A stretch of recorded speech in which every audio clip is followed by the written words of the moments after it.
We know that welding is a method of joining metals. There are many kinds of welding process. One of them is called soldering.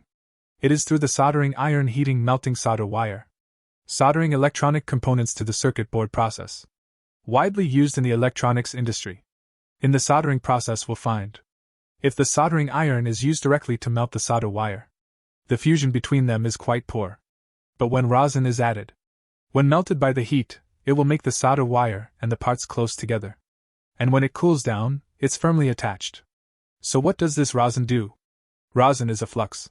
Without it, it's impossible to reliably solder individual parts. Solder is a tin-based alloy. And when it melts, it fuses the lead corners of the components to form a conductive connection. Different types of flux can be distinguished by their base material. Rosin is a common type of flux used in tin soldering. The purpose of the flux is to clean the surface of the metal before it melts.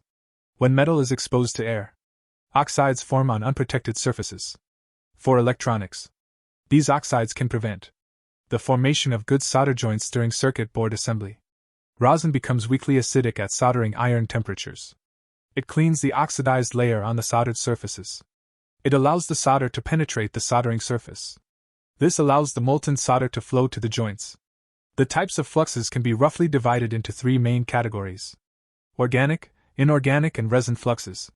Rosin is a resin-based flux. It is extracted from the secretion of trees. It is a natural product. Non-corrosive. Rosin is used in the soldering process. In fact, rosin is not only used as a flux in soldering, it is also an important chemical raw material, widely used in various industrial sectors, such as in the paper, rubber, ink, and food industries have used.